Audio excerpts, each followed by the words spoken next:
Hi, I'm David, and it's time for some daily bread. Sometimes I think we are not fair with ourselves, and we're not fair with Scripture. Let me tell you what I mean by that.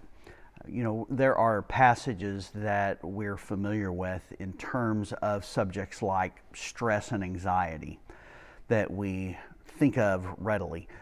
We think of Jesus saying, "Let not your heart be troubled." And we think of Paul saying, "Be anxious for nothing, but in everything, with prayer and thanksgiving, let your requests be made known to God." We take passages like that and we say we should never be anxious and we should never feel stress. And we even take that to the point of saying things like, you can either have anxiety or you can have faith. Now, the reality is we all do feel stress and anxiety at times. And by that formula, then, we end up saying, I have no faith. We end up shaming ourselves, and we send ourselves on a guilt trip because we even feel those kinds of things at all. And I'm just saying that that's not fair, because yes, there is the ideal that we would be anxious in nothing and that our heart would never be troubled. That's a perfect scenario. But the reality is, I know how I do with perfection. I'm not good at it. Matter of fact, I'm terrible at perfection. And I do experience stress and I do experience anxiety. And what Scripture tells us is that we're not alone in that. As a matter of fact, I wanted to take you back to the words of Jesus, John 14 and verse 1. "Let not your heart be troubled." That's chapter 14.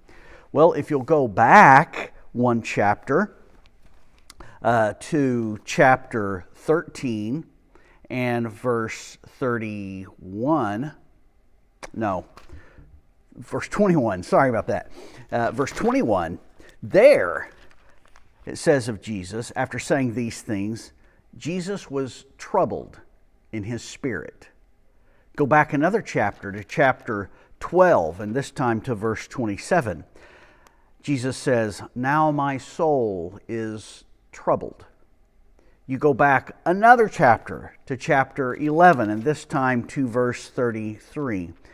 "And when Jesus saw her weeping, and the Jews who had come with her also weeping, he was deeply moved in his spirit and greatly troubled." Yes, Jesus says, "Let not your heart be troubled."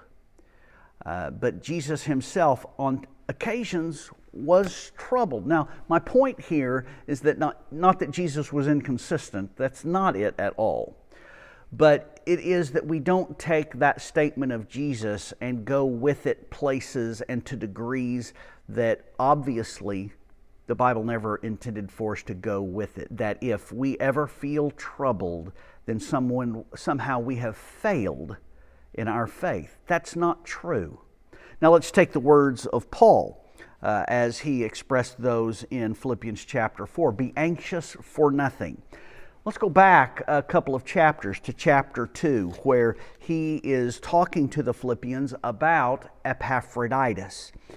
And about Epaphroditus, he says in verse 26, "He has been longing for you all and has been," notice this, "distressed because you heard that he was ill."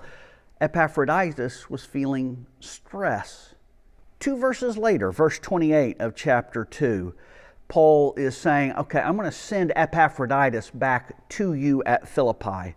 "I am more eager to send him, therefore, that you may rejoice at seeing him again, and that," notice this, "and that I may be less anxious." You see, Paul has had anxiety over this whole situation of Epaphroditus' illness, and the people at Philippi who had sent him to Paul, hearing about that illness, and they're worried about it, and Paul is feeling anxious about it. The same Paul who in chapter 4 is going to say, "Be anxious for nothing." Again, the point is not that Paul is inconsistent. that he's not even following what he himself is getting ready to say to these people. The point is that sometimes we take statements like that, be anxious for nothing, and say that if we're ever anxious about anything, that we have failed in our relationship with God. That's not what that means.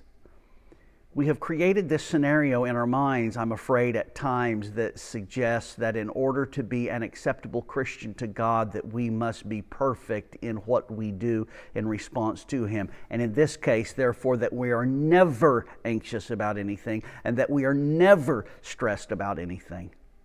That just is not fair with the picture that Scripture shows us. Yes, faith and assurance and peace can come from God, and we put our trust and our confidence in Him, that our hearts may not be troubled, and that we not be anxious. Anxiety is not the right response, but that doesn't mean that we're never going to experience it.